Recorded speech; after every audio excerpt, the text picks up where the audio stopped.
Okay, so this video is going to be running through the ordering of a brand new subscription for a brand new tenant in your account.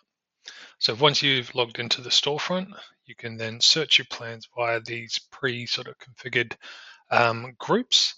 Um, in your SMB plan, you'll see the most common options, and you can scroll through here.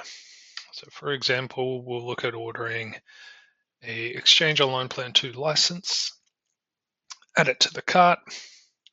From here, you can check your quantity. So for this example, order 2, and we'll make them an annual commitment. Scroll down here, you can just confirm your billing, make sure your costing is correct, and then proceed to checkout. From here, it will go through the finalizing of the prices.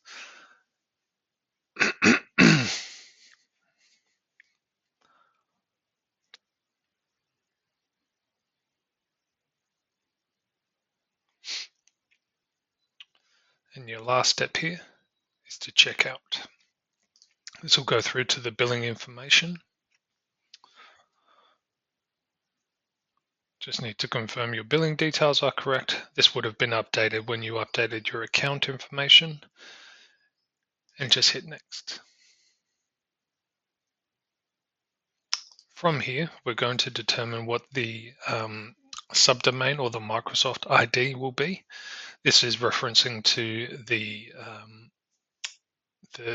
Microsoft tenant.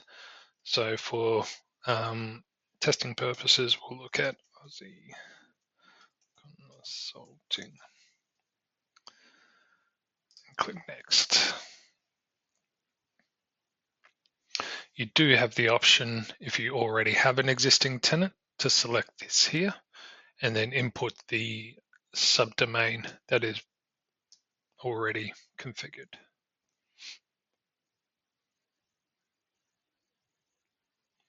This will just now verify with Microsoft and confirm that this subdomain is available to be configured.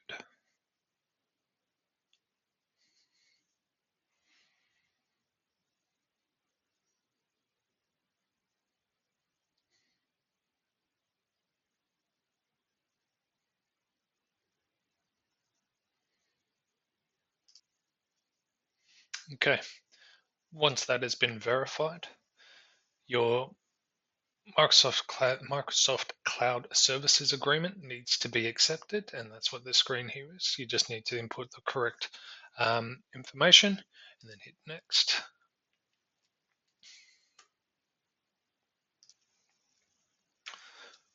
Once the Microsoft Cloud Agreement has been accepted, we'll just need to complete the payment process as the tenant has now been created on the Microsoft side. So we just need to check out, finalize the billing information, and process the payment.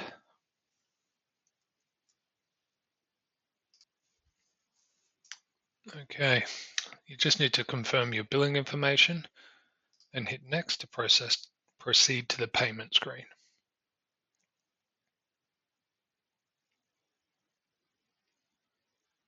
From here, need to confirm pricing is correct. Once it finishes loading,